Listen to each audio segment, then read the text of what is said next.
네, 이번 시간에는 전격의 정의와 전격이라는 것의 정의와 그 다음에 전기기기 전체에서 굉장히 중요한 것 중에 하나가 효율입니다. 그러니까 직류기뿐만 아니고 직류기, 변압기, 유도기 다른 기기에서는 효율이 굉장히 중요시 여기고요. 이 효율을 개선시키기 위한 노력이 있습니다. 그 효율에 대한 개념이나 혹은 공식 이런 것들에 대해서 숙지하시고 그 다음에 직류기의 마지막으로 우리가 직류 발전기, 직류 전동기에 대해서 공부를 했는데 그 외에도 이론하면서 다루지 못했던 나머지 직류기기들 있죠. 그런 부분에 대해서 암기하고 시험에 나오는 중요한 부분들을 설명드리고 마무리하도록 하겠습니다.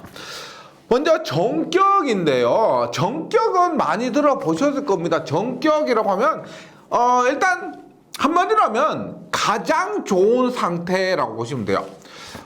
제가 제 책상 옆에 선풍기 있죠. 선풍기 보면 이렇게 되어 있습니다. 220V에 60Hz에 50W.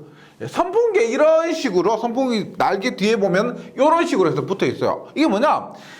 전격 전압, 전격 주파수, 전격 전력입니다. 즉, 이 선풍기는 220V가 들어오는 것이 가장 좋고 60Hz의 주파수가 들어온 것이 또 좋고 그 다음에 전격은 50W 나오는 겁니다. 그런데 선풍기 보세요. 선풍기를 보면 1단, 2단, 3단이 있죠. 그러면 1단, 2단, 3단이 똑같은 전력 50W냐? 이건 아니겠죠. 즉 가장 좋은 상태에서 그때 소비 전력이 50W다 이런 의미입니다. 교재를 한번 보도록 할게요. 전격이란 것은 발전기나 전동기의 전압, 전류, 속도 등에는 일정한 한도가 있으며 이 한도를 초과하면 손실이 증가하고 온도가 상승하는 등에 좋지 않습니다. 우리가 어떤 기기든 간에 안 좋은 상태가 되면 고장이 나거나 과부가 되면은 열이 발생합니다. 온도가 상승해요. 그걸 얘기한 거고요. 좋지 않은 현상이 생긴다. 따라서 이들의 제한 범위 내에서 낼 수 있는 최대 출력에 알맞은 여유를 보고 효율도 고려해서 정한 출력, 전압, 그 다음에 전류, 속도 등을 우리가 전격이라고 한다는 겁니다. 그래서 전격 전압, 전격 전력, 전격 주파수, 전격 전류, 전격 속도 이런 것들이 정해져 있는 거죠. 네, 전격이고요. 그다음 전격 출력은 뭐냐? 전격 출력을 요거 용어에 대해서 꼭 좀 숙지를 하셔야 되는데 전기 기기 과목은요 용어를 정복하는 사람이 전기 기기를 정복합니다. 네, 그만큼 전기 기기에서 용어가 중요한데 지금 여기 나오죠. 전격 출력을 전부와 출력이라고 합니다. 전격 출력을 전부와 출력이라고. 그러면 우리가 보세요. 선풍기 예로 들었는데 이 50W가 전격이기 때문에 50W라고 쓰여져 있는 겁니다. 1단인지 2단인지 3단인지 잘 모르겠지만은 이 50W가 가장 좋은 상태, 효율이나 수명이나 이런 것들을 고려했을 때 가장 좋다는 겁니다. 그것을 우리가 전부하라 그래요. 전부하. 그러면 전부하는 전격입니다. 꼭 기억해 주셔야 돼요. 그 다음에 과부하가 있어요. 과부하. 그 다음에 부족부하가 있어요. 부족부하. 예를 들어서 50W가 전격이다라고 했을 때 과부하는 평소에도 많이 썼죠. 과부하 걸렸다 이렇게 얘기할 때 예를 들어서 60W는 전부하를 넘었기 때문에 과부하가 됩니다. 그 다음에 부족부하는 전부하보다 적은 부하 40W 이렇게 이해하시면 되겠습니다. 그러면 우리가 반드시 전격부하 50W에서만 운전을 해야 되느냐는 아니죠. 약간 무리가 가더라도 온도가 조금 상승하다 우리가 선풍기 오래 틀고 약간 3단으로 계속 틀면은 그 선풍기 날개 뒤에 보면 열나죠. 그 열이 날 수도 있습니다. 하지만 과부하가 되도록 운전하면 안 된다가 아니고 단시간이라든지 안전장치가 있다라고 했을 때는 이 정도의 과부하로 운전해도 된다는 겁니다. 네, 과부하, 부족부하도 운전 가능한 거예요. 근데 가장 좋은 상태가 전격부하가 됩니다. 그래서 전격과 전반은 전기 기기의 온도 상승, 뭐 최대 토크나 전류 등을 고려했을 때 전기 기기의 제작자가 선풍기라면 어떻게 선풍기 제조 회사에서 제작자가 보증해서 명판에 기재하는 출력의 한도가 되는 겁니다. 하지만 가장 좋은 상태를 얘기하는 것이지 조금 넘는 과부하 운전해도 상관은 없어요. 된다는 겁니다. 너무 장시간을 계속 운전하면 되지 않지만은요. 그 다음에 수명은 줄어들겠지만은 가능합니다. 그 다음에 전격의 종류가 있습니다. 전격의 종류는 우리가 일반적으로 이렇게 얘기한 전격은 요 하나밖에 없어요. 그런데 이 전격을 제조회사에서 시험을 한다고 했을 때는 좀 구체적으로 나눠지는 겁니다. 연속 전격, 단시간 전격, 그 다음에 반복 전격입니다. 그 다음에 또 하나 공칭 전격이 있는데 일반적으로 사용되는 전격의 종류는 연속, 단시간, 반복이고요. 그 다음에 공칭 전격 같은 경우는 철도용 전원에서 특별하게 언급이 되는 거고요. 종류에 대해서 설명은 그렇게 어렵지 않습니다. 연속 전격이란 것은 지정된 조건 하에서 연속으로 사용할 때 온도 상승 한도를 초과하지 않고 기타의 제한도 넘지 않는 전격. 그래서 연속으로 사용할 때. 단시간 전격은 뭐냐? 단시간 사용할 때. 반복 전격은 반복해서 사용할 때, 이렇게 기억을 해주시면 되겠습니다. 공칭 전격은 전기철도의 전원 기기에만 적용되는 특수 전격이에요. 그래서 일반적으로 전격의 종류하면 연단반에서 연속, 단시간, 반복 이렇게 기억을 해주시기 바라고요. 그 다음에 우리가 지금까지 배웠던 거 발전기와 전동기의 전격이 있습니다. 그럼 보세요. 만만한 분권을 그려요.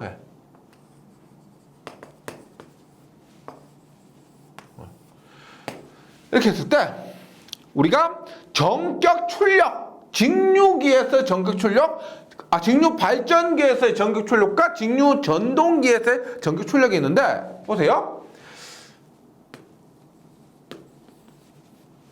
왼쪽이 발전기고요. 오른쪽이 전동기라고 합니다. 그러면 발전기에서는 여기에 이렇게 원동기 출력, 얘가 뭐예요? 얘가 입력이죠. 입력하면 이렇게 유기기전력 E가 발생해서 출력되는 전압이 V고요. 여기에서 전력 EP가 출력 전력이 됩니다. 출력 전력. 그래서 직류 발전기에서 출력 전력인데 전격 출력. 직류 발전기에서 전격 출력은 얘를 얘기하는 겁니다. 출력. 얘가 입력. 얘가 출력이에요. 그래서 전격 속도와 전격 전압을 발전기 단자에서, 단자는 이걸 얘기하는 거예요. 이용할 수 있는 전력을 말하면 단위는 유효전력입니다. 출력의 단위는 유효전력이에요. 그래서 와트나 킬로와트를 얘기합니다.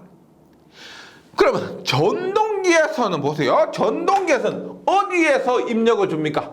얘가 지금 입력이죠. 입력 전압을 주면은 입력을 줘요. 입력 전압, 입력 전력 주면 출력이 어디에서 발생해요? 출력은 여기에서 출력이 발생합니다. 그게 뭐예요? 우리가 여기에 전기자전력 IA와 그 다음에 역기전력 E가 있으면은 우리 공식으로 보세요. 이렇게 하죠. 토크는 우리가 뭐 K8 IA 이렇게 얘기하는데 0.975 뭐 N분의 P 킬로그램 메타 이렇게 할 때요. 이 P가 뭐였어요? 이 P가 N분의 P한테 이 P가 뭐다? EIA죠. 얘가 EIA입니다. 즉 EIA는 여기에 역기전력 E와 여기에 전기자전력 IA가 곱해진 값이기 때문에 이 P는 요 놈을 얘기하죠. 요 놈을. 그래서 보시면 전격 속도와 전격 전압에서 전동기 축에 얘가 지금 결론적으로 지금 얘를 회전시키는데 그 축에 발생하는 기계적 유효전력입니다. 얘도 단위는 유효전력이요.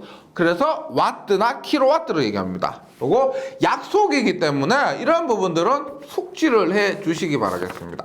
네, 출력은 다시 발전기에서 출력은 요 놈이고요. 전동기에서 출력은 요 놈입니다. 요 놈. 네.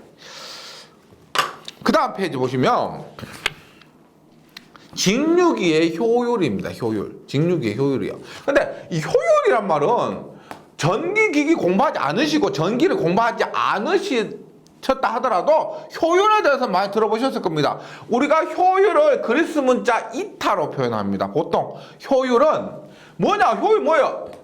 입력분의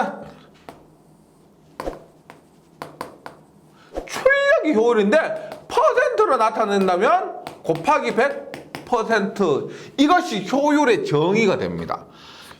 어렵지 않죠? 효율이 뭐냐? 내가 100을 넣었는데 90이 나왔다. 그럼 효율 얼마요?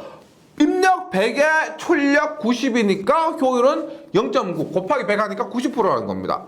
근데 전기기기에서 효율이 100% 넘는 건 없어요. 우리가 보세요. 입력 100을 넣었는데 110이 나왔다.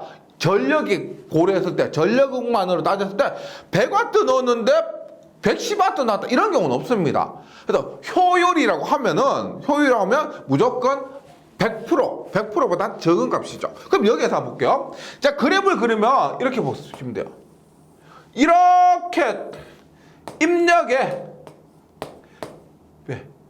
이렇게 입력을 집어 넣었으면은 우리가 선풍기를 그래요. 전기를 꼽았으면 그 전기에 들어가는 것이 입력이죠. 그 다음에 출력은 뭐요? 선풍기 팬이 돌아서 나오는 바람 있죠.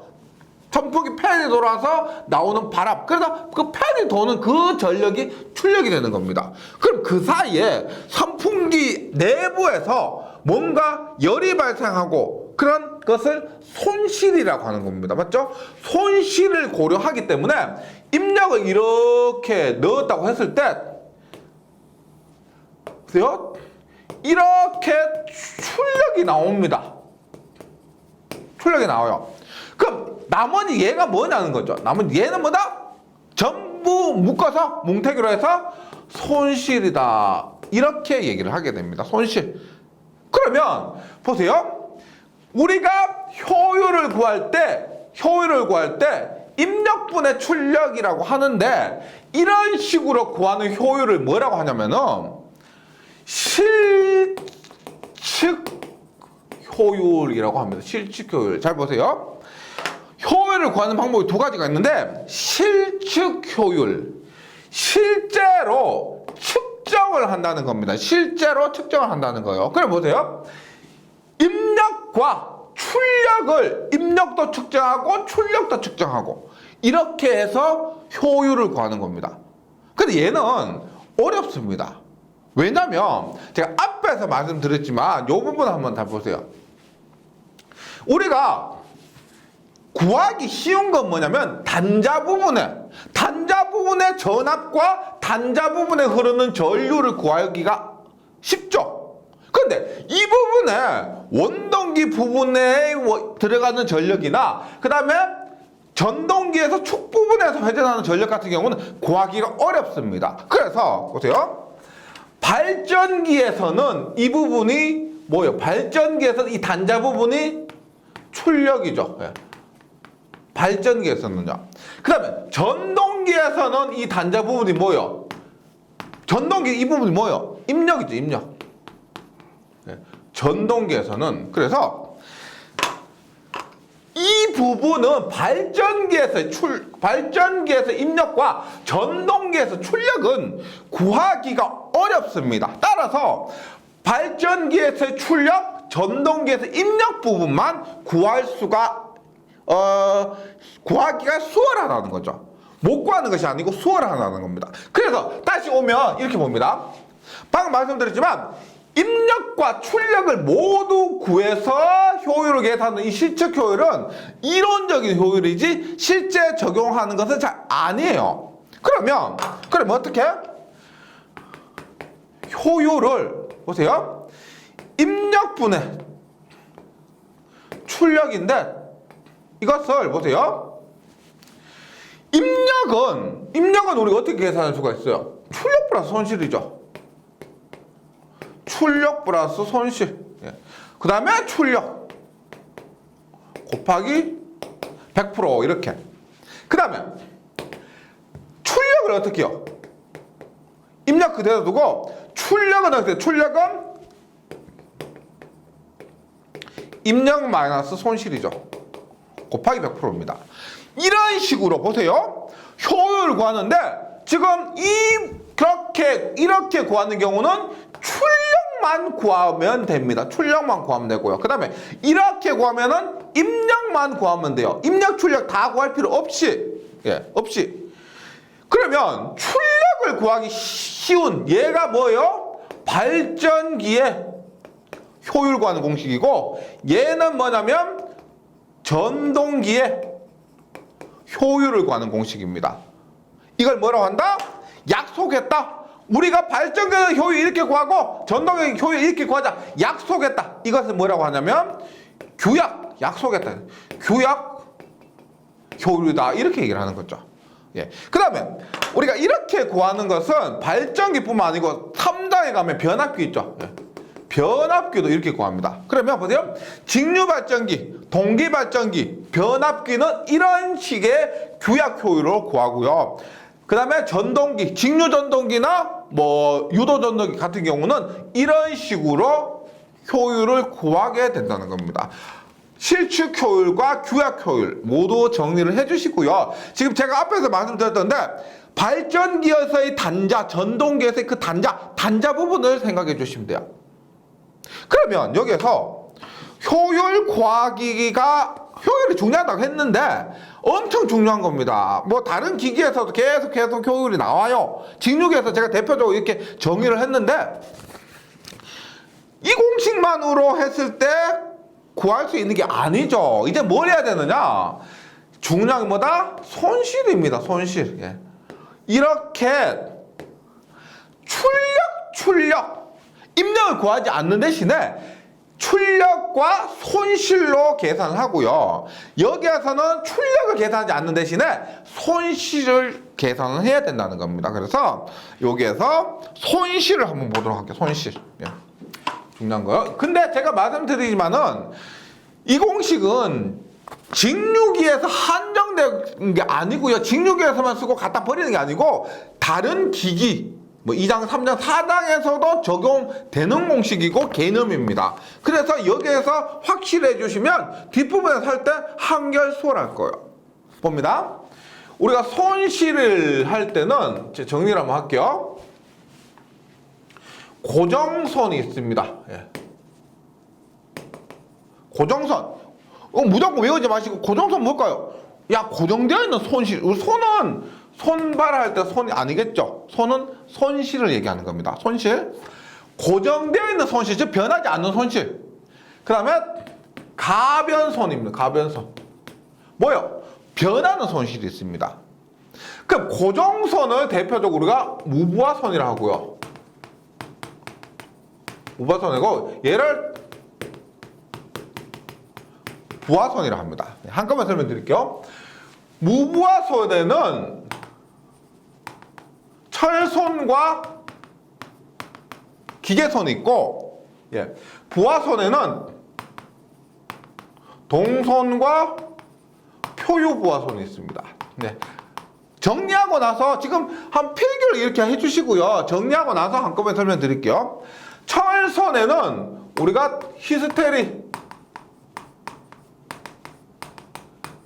히스테리시스선과 와류선이 있습니다. 와류선인데 이것은 우리가 전기 자기약 시간에 좀 더 꼼꼼하게 배우게 돼요. 이렇게 되고 기계선에는 풍선과 마찰선이 있습니다. 풍선과 마찰선이 있어요. 그래서 일단 이 손실이라는 것 자체가 전체 전기 기기에서 중요한 부분이기 때문에요. 요렇게 제가 써드린 내용은 머릿속에 정리가 되어 있어야 됩니다. 다시 손실이라 하면은 변하지 않는 손실 고정선과 변하는 손실 가변선이 있습니다. 우리가 이렇게 보시면 돼요. 좀 뭐 기분이 안 좋아지실 수도 있는데 월급을 받았어요. 월급을 받았는데 고정적으로 나가는 손실 있죠. 고정적으로 나가는 손실. 뭐 애들 학원비라든가 이게 매달 1월달, 2월달, 3월달, 4월달 변하지 않고 계속 나가는 손실이 있고, 그 다음에 예를 들어서 뭐 5월달이다라고 하면은 어버이날, 스승의 날, 그 다음에 뭐 결혼도 많고 해서 경조 소비도 많이 나가고, 그래서 달에 따라 특별하게 더 많이 나가거나 혹은 더 적게 나가는 그런 변하는 지출이 있죠. 그래서 요 고정손은 그냥 꾸준히 자동이 체제에서 나가는 거. 그 다음에 가변손 같은 경우는 우리가 뭐 그 달에 따라서 변하면서 많이 나가다 적게 나가다 그렇게 하는 손실이라고 보시면 되겠습니다. 그리고 무부하손이 있는데 이 용어가 파악이 되셔야 돼요. 무부하손 뭐요? 부하가 없는데, 부하가 없을 때 발생하는 손실. 부하가 없을 때 발생하는 손실. 무부하손. 부하손은 뭐다? 부하가 있을 때 발생하는 손실입니다. 그 부하는 우리가 선풍기 같은 경우도 1단, 2단, 3단. 1단일 때는 좀 적으니까 손실도 적을 것이고, 부하가 많은 3단 같은 경우는 손실도 많을 겁니다. 그래서 얘는 부하손은 변하는 손실이다. 이렇게 보시면 되겠고요. 그 다음에 고정손 중에서 철손은 우리가 전기기기를 첫 시간, 둘째 시간에 했지만 그 전기기기 발전기에서의 구성 요소를 보면, 구조를 보면은 뭐가 있었다? 전기자 철심과 계자 철심이 있었죠. 그러한 철심에 의해서 철심에 열이 발생합니다. 얘 전동이나 발전기를 가동하다 보면 열이 발생하는 그 열 자체가 전부 손실이에요.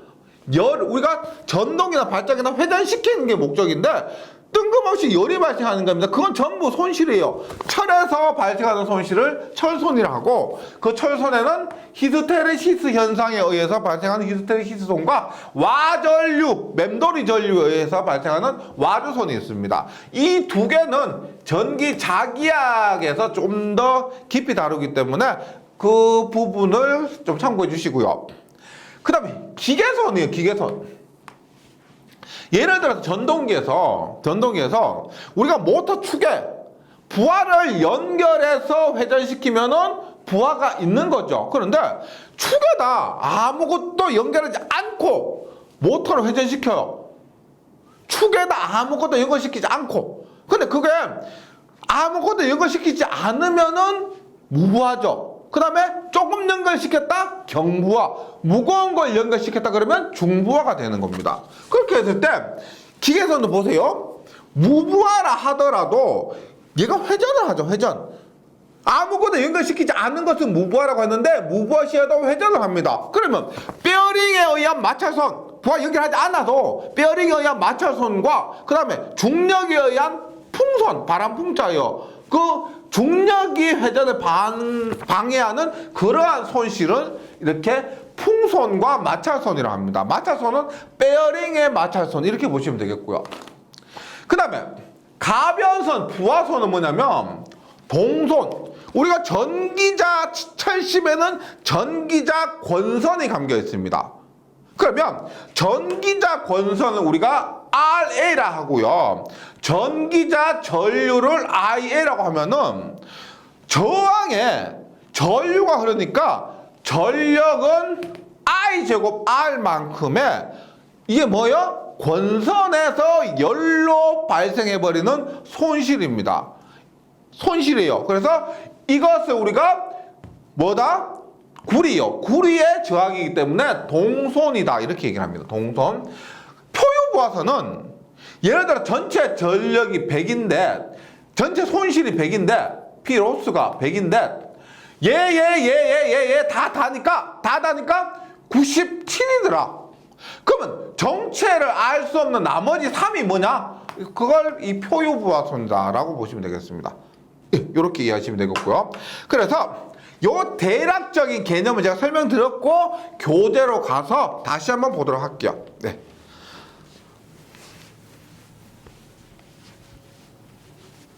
봅니다.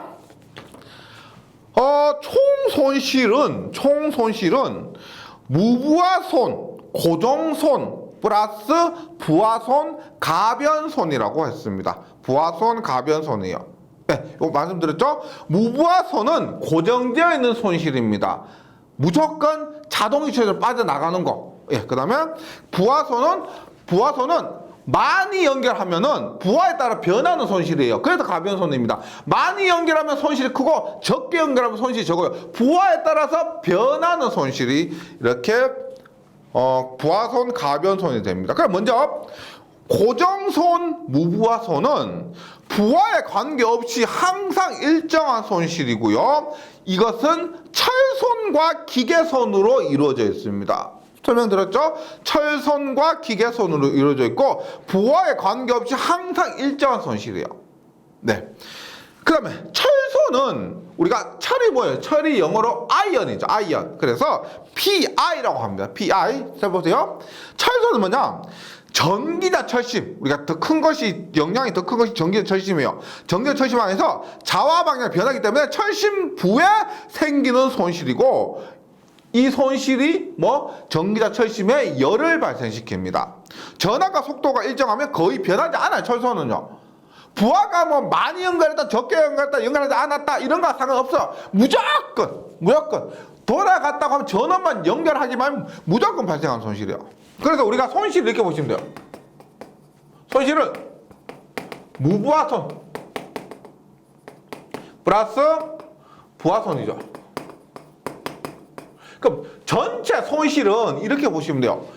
무부하손 플러스 알파. 플러스 알파. 즉 무부하손이 만약에 100W라면 이것은 무조건 있는 거예요.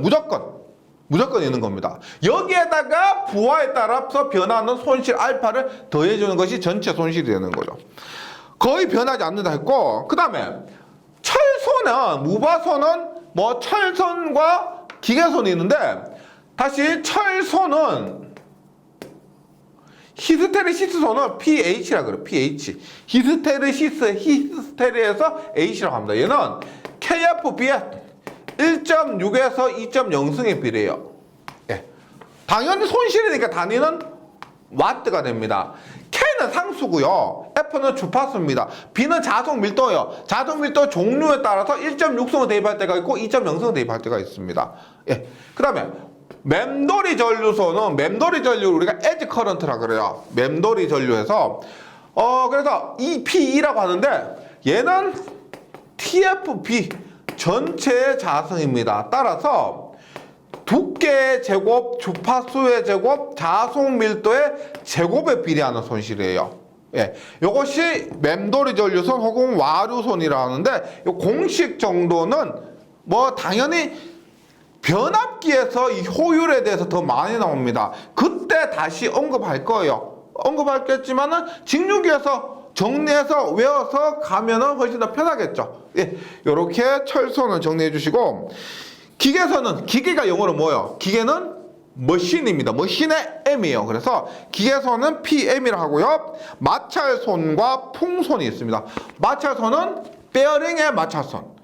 무부와 부하를 연결하지 않았다 하더라도 회전을 하죠. 회전하니까 그때 베어링에 의한 마찰에 의한 손실이 있고 풍손, 중력에 의한 풍손이 있습니다. 그리고 이 기계선은 특징이 다른 것들은 철손이나 동손 같은 경우는 우리가 회전하는 기기나 회전하지 않는 기기나 똑같이 있습니다. 그런데 이 기계선 같은 경우는 회전을 하는 기계만 있어요. 회전하는 기기만. 그러면 회전하지 않는 기기, 나중에 3장에서 변압기를 공부하는데 변압기는 회전하는 기기 아니에요. 따라서 변압기는 이 기계손이 없습니다. 변압기는 기계손이 없어요. 그래서 효율이 변압기가 좋아요. 왜? 쓸데없는 이런 기계손이 없기 때문에. 네. 그리고 가변손, 부하손입니다. 부하에 따라서 변하는 손실이에요. 얘는 부하에 따라 변하는 손실이라서 동손과 표유파손이 있는데, 동손은 우리가 전기자 철심과 전기자 권선, 계자 철심과 계자 권선이 있죠. 그러면 전기자 권선도 구리고 계자 권선도 구리면 전기자와 계자 권선에 의한 구리에 의한 손실이라고 해서 구리, 동이라고 하죠. 예. 동손이라고 합니다. 동손. 그래서 전기자 동손은 IA의 제곱 RA이고요. 계자 동손은 IF의 제곱 RF입니다. 각각의 전기자에 흐르는 전류와 전기자 저항, 계자에 흐르는 전류와 계자의 저항을 대입한 것이고요. 표유부하선은 나머지 정체불명이라 보시면 돼요. 측정이나 계산에 의해서 구할 수 있는 손실 이외에 부하 전류가 흐를 때 도선 또는 금속 내부에 생기는 손실로 부하에 비례해서 증가하는 손실입니다. 부하에 비례해서 증가하는 손실이고, 그래서 우리가 손실을 뭐라고 해요? 손실을 로스라 그러죠. 로스해서 PL은 일단 PI 뭐다? 철손. 그다음에 PM이라 할게요. PM 기계손. PC 동손. PS가 표유부하선입니다. 즉 얘가 뭐다? 무부하선. 고정선이고요. 얘가 부하선. 가변선입니다. 그리고 그림을 보시면 출력에 따라서 고정선은 항상 일정해요. 항상 일정합니다. 그래서 고정선이고요. 부하선은 부하에 따라서 증가합니다. 이게 이렇게 보시면 되죠. 앞에서 전기자 동선은 IA의 제곱 곱하기 RA고요. 계자 동선 IF의 제곱 곱하기 RF인데, 부하가 증가한다는 말은 전류가 증가한다는 거죠. 부하가 증가하면 전류가 증가합니다. 전류가 증가하니까 뭐 계자 전류든 전기자 전류든 제곱에 비례하는 겁니다. 제곱에 비례하니까 부하가 증가하면 이런 동선 PC가 증가하게 된다. 이런 거죠. 이런 개념이고요. 그 다음에 직육에서는 요 정도까지 정리해 주시고, 변압기 가서 다시 한번 정리를 합니다. 변압기에서 더 많이 나와요. 측정 및 시험법입니다. 지금 여기서부터는 뭐 우리가 전기기기가요 어느 과목보다 어렵고 범위가 넓고 최신 기술들이 접목되기 때문에 우리가 그런 기술까지 고려를 했을 때는 가장 어려운 과목이에요. 그런데 너무 그렇게 시험에서는 양심상 어렵게 나오진 않고, 이렇게 여기에 나오는 내용들은 너무 깊이 있게 할 필요는 없고 중요한 부분을 외우고 정리하시면은 시험에서는 어느 정도 뭐 만점을 맞지 못하더라도 어느 정도는 커버가 되는 겁니다. 그래서 요게 이 뒷부분부터는 이해하고 정리하고 이런 식으로 해서 마무리를 해주시기 바라겠습니다. 측정 및 시험법이 있는데, 측정에는 지금 전동기 하고 있어요. 전동기에서 토크 및 실축 효율. 실축 효율이 뭐예요? 실제 측정하는 효율을 입력과 출력을 둘 다 구해서 효율을 구하는 건 실축 효율이라 그러죠. 그러면 토크나 실축 효율을 측정하는 방법에는 보조 발전기법, 프로니 브레이크법, 전기 동력계를 사용하는 방법이 있는데, 대형 기기는 전기 동력계를 사용하고요. 중소형 기기는 보조 발전기나 프로니 브레이크를 사용해서 토크나 실축 효율을 측정하게 됩니다. 그 다음에 온도 상승 시험이 있는데, 온도 상승은 조금 전에 말씀드렸지만 이 기기에 무슨 문제가 있다면, 어떤 문제가 발생했다면 그것이 고장이 될 수도 있고 과부하가 될 수도 있습니다. 그런 문제가 생겼다 하면 가전제품도 마찬가지죠. 열 발생합니다. 열. 그래서 온도 상승 시험법이라고 해서 안전상 중요한 거죠. 두 가지가 많이 사용되는데 실부하법이 있고요, 반환부하법이 있습니다. 실부하법은 뭐냐면 실제 부하를 연결해서 온도 시험법을 하는 것이고, 반환부하법은 전력 소비를 하지 않고 전력을 반환시킵니다. 그래서 전력 소비가 거의 없는 측정 방법이에요. 그래서 더 좋은 것은 반환부하법입니다. 온도 상승 시험법 하면 먼저 나오는 것이 반환부하법이에요. 그럼 실부하법 한번 볼게요. 실제 부하를 연결하는데, 발전기의 경우 수저항이나 전구 등을 부하로 연결해서 발전기에 부하로 수저항이나 혹은 전구 등을 실제 연결하는 겁니다. 전동기의 경우는 발전기 전기 동력계 조금 전에 했죠? 또는 기계적 브레이크 등을 부하로 사용하는 방법이고, 소용량에 한정되어서 실부하법을 할 수가 있습니다. 반환부하법이라는 것은 말 그대로 반환시킨다는 거예요. 보세요. 동일 전격인 기계 두 대를 기계적으로 연결해서 한쪽을 발전기 다른 한쪽을 전동기로 운전하고, 이 발전기, 전동기를 서로 연결해서 주고받는 겁니다. 에너지를 주고받는 겁니다. 그러면 실제 부하를 소비하는 것이 아니고 주고받고 하니까 에너지 소비는 뭐냐면 발전기 자체, 전동기 자체에서 좀 전에 했던 그런 손실, 그런 것밖에 낭비되지 않는 거예요. 그러면 이렇게 해서 상호전력 및 동력을 주고받도록 하면은 외부에서 두 기기에 손실만을 공급하면 되므로 전력 손실이 거의 없는 경제적인 방식이고요. 우리가 반홉카불 우리가 저번 시간에 직가분차 귀에 맴도시죠. 직가분차처럼 반홉카불입니다. 반원부하법에는 홉킨스법, 카프법, 블런델법입니다. 반홉카불 요렇게. 그 다음에 냉각법이 있습니다. 어떤 기기든 열이 발생할 수밖에 없어요. 고장이 나지 않았다 하더라도 어느 정도의 온도 상승이 발생하는데 그것을 냉각시키는 방법이 있습니다. 우리 컴퓨터 냉각 어떻게 해요? 컴퓨터 우리가 데스크탑 같은 경우는 전원 딱 키면 전원 컴퓨터 뒤에 보면 선풍기 돌죠. 팬 막 돌죠. 그게 뭐예요? 컴퓨터 냉각시키는 겁니다. 일반적으로 전기기기는 그런 식으로 팬을 통해서 냉각을 시키는데 일반 공기 냉각식이 있습니다. 공기로 그냥 냉각시키는데 자기 통풍력, 전기자 자신의 선풍작용, 전기자 회전하죠. 회전하니까 얘가 일종의 도는 선풍기 같은 역할을 한다는 겁니다. 전기자 자체의 선풍작용 또는 전기자에 부착한 통풍 날개에 의해서 통풍시킨다. 날개에 선풍기, 날개 같은 것들이 있기 때문에 이렇게 통풍시키는 것을 자기 통풍형이라고, 타력 송풍형, 별개의 송풍기를 설치해서 냉각시키는 겁니다. 그 다음에 가스 수소 냉각식, 수냉식, 유냉식. 냉각 용량이 굉장히 클 때는 선풍기로 안 된다는 겁니다. 쪼매난 팬 가지고는 택도 없다. 어떻게? 가스, 수소 냉각으로 하거나 수냉식, 물 혹은 유냉식, 기름 등을 사용해서 냉각을 시키는 겁니다. 그 다음에 특수 직류기가 있어요. 우리가 특수 직류기도 실제 현장에서 굉장히 많이 사용됩니다. 용도에 따라서 많은데 그 모든 직류기뿐만 아니고 다른 것도 마찬가지요.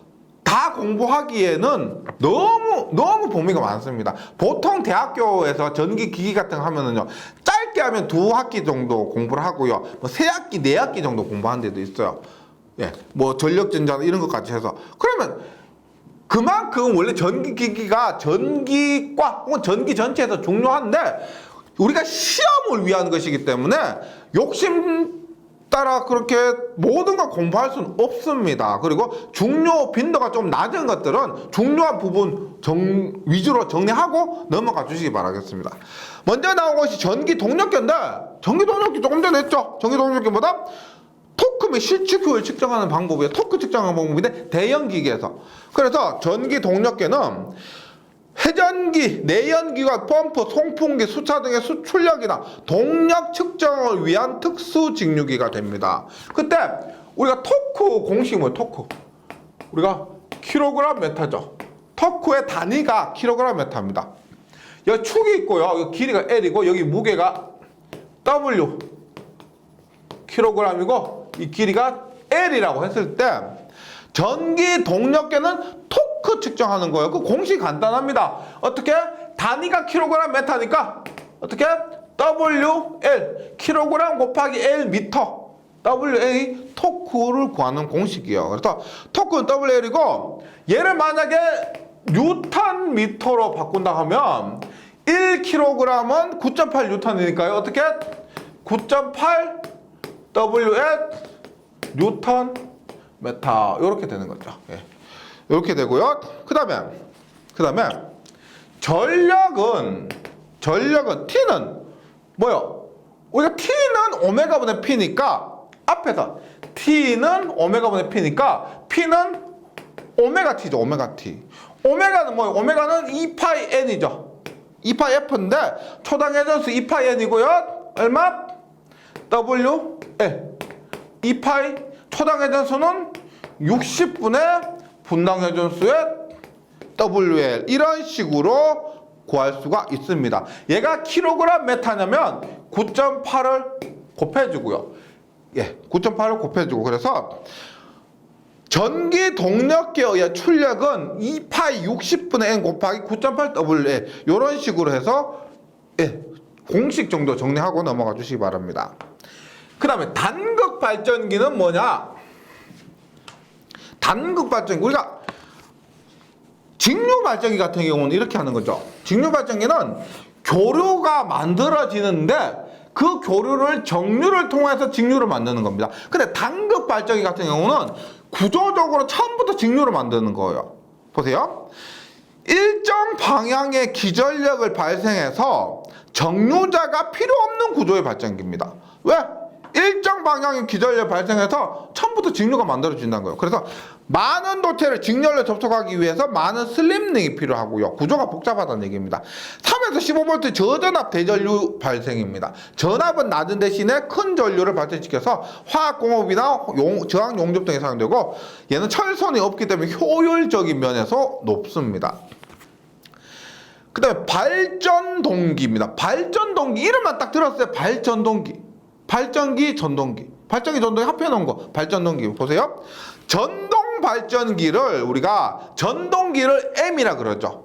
M, 모터. 발전기를 제너레이터에서 G라 그러죠. 그래서 전동 발전기를 MG라고 합니다. MG. 예. 전동기와 발전기를 직결한 것을 전동 발전기 MG라고 하고요. 발전동기는 뭐냐면 한 개의 전기자에 전동기형 권선과 발전기형 권선을 설치하고 계좌 부분을 공통으로 한 구조. 계좌를 공통으로 한 구조가 발전동기가 됩니다. 그래서 제3 브러시 발전기는 정 플러스 부 마이너스 브러시 중간에 제3의 브러시를 설치한 것이 제3 브러시 발전기라고 여기에는 세이어스 발전기나 베르그만 발전기가 있고요. 승합기를 우리가 많이 사용한다. 부스터 많이 들어보시죠? 부스터를 승합기라고 합니다. 직류회로에 직렬을 접촉해서 회로의 전압을 광범위하게 제어하기 위해 사용되는 직류 발전기. 부스터, 승합기. 전기기기 공부하시다 보면 보기에 간혹 나오게 됩니다. 부스터, 승합기고요.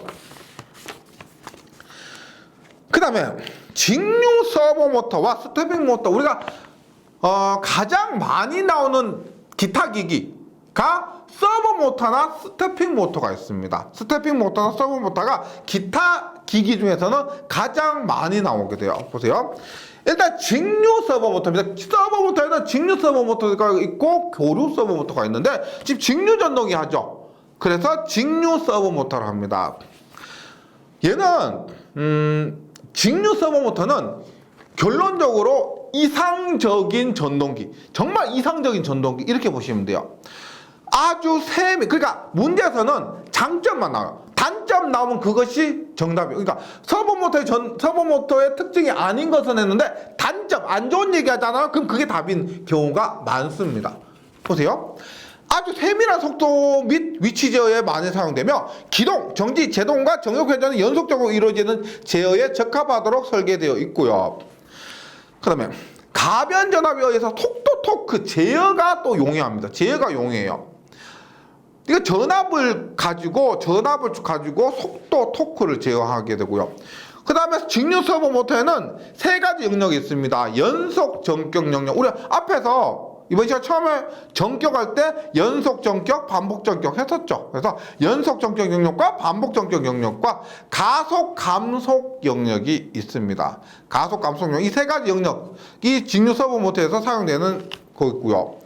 그다음 직류 스태핑 모터도 서버 모터 못지않게 좋은 모터예요. 근데 객관적으로 얘기하면은 서버 모터가 좀 더 좋다고 보실 수가 있습니다. 서버 모터가 더 좋고요. 이 스태핑 모터는 스태핑 모터 이름에서 보세요. 스텝 모터. 서버 모터는 포괄적으로 제어를 하는데 스태핑 모터는 스텝에 의해서 예를 들어서 이렇게 보세요. 한 스텝이 있습니다. 그러면 우리가 이 스태핑 모터 이름 자체가 스텝에 의해서 동작한다고 해서 스태핑 모터예요. 그러면 1스텝 만약에 1도다. 그러면 보세요. 10스텝 따다다다다 10스텝이 다다다다 왔다 갔다 로봇발이 10도 10도를 딱 움직이는 겁니다. 그리고 뭐 옆으로 5스텝, 그럼 5도를 이렇게 움직이는 거. 스텝에 따라서 얘가 각도를 변화시키는 겁니다. 이거 그래서 스텝 모터예요. 그래서 자동 제어에 사용되는 특수 전동기로 정밀한 서버 기구에 많이 사용되고요. 전기 신호를 받아 회전 운동으로 바꾸고 기계적으로 이동하게 됩니다. 스텝 모터고요. 입력되는 그다음에 입력되는 전기 신호에 따라 규정된 각도만큼 회전합니다. 각도만큼 말씀드렸죠? 1스텝당 1도인데 10스텝이 오면 10도로 움직이는 겁니다. 가속 감속이 용이하며 정역전 변속이 쉽고 위치 제어를 할 때 각도 오차가 적고 누적되지 않고 정지하고 있을 때 그 위치를 유지해주는 토크가 크다. 만약 로봇 팔이라고 했을 때 이렇게 쭉 해도 무거운 걸 든 상태에서 정지하고 있습니다. 정지하고 있는 그 토크 있죠? 얘가 토크, 정지하고 있는 토크 약하면 뚝 떨어지겠죠? 유지해주는 그 토크가 크다는 거예요. 브러쉬 슬립링 등이 없고 구조가 간단합니다. 부품 수가 적고요. 부품수가 적고, 그 다음에 여자 방식이 있습니다. 여자 방식은 1상 혹은 2상 혹은 1에서 2상 여자 방식이 있다. 그다음 서브 모터와 스태핑 모터는 비슷해요. 거의 정밀하게 제어되고 사용되는 그런 정밀하게 곳에 사용되는 것이 비슷한데, 일단 서브 모터가 더 비싸고 서브 모터가 좀 더 좋을 수가 있습니다. 그 가장 큰 차이는 뭐냐면, 일단 스태핑 모터는 스텝에 의해서 동작을 하게 되고요. 서브 모터 같은 경우는 피드백 기능이 보통 있어요. 피드백에서 제어를 회전을 했는데 원하지 않는 값이 나왔다. 그러면 피드백을 시켜줘요. 근데 스태핑 모터는 일반적으로 그런 피드백 기능이 없어요. 예, 그런 부분 빼고는 웬만하면 전부 좋은 역할, 좋은 기능을 한다라고 이해해 주시고, 그러면 증폭기입니다. 증폭기를 우리가 작은 전력의 변화를 큰 전력의 변화로 증폭하는 것을 우리가 보통 많이 사용되는 것을 앰플리다인이라고 합니다. 증폭기 앰플리다인, 증폭기 앰플리다인. 이건 전자 쪽에서 얘기를 많이 하는 거고요. 그 다음에 로터 트롤이나 HT 다이나모도 보통 증폭기로 사용되는 겁니다. 그래서 증폭기의 종류 앰플리다인, 로터 트롤, HT 다이나모 이렇게 되고요. 그 다음에 특별한 또 발전기 중에서 로젠베르크 발전기가 있습니다. 분권식 정전압형으로 열차의 점등 전원 등으로 사용되고, 직관식 로젠베르크 발전기는 정전류원으로 유형으로 용접용 전원으로 주로 사용되게 됩니다. 네, 뭐 마지막 부분은 제가 이렇게 중요한 부분 읽고 이렇게 넘어갔는데요. 뭐 전기 기기 과목의 특성상 어쩔 수 없습니다. 이런 부분에 부족한 것은 문제풀이에서 보충을 해주시고요. 이렇게 정리하고 마무리해 주시기 바라겠습니다. 예, 여기까지 잘 해주시고요. 저는 문제풀이 시간에 다시 뵙도록 하겠습니다. 수고하셨습니다.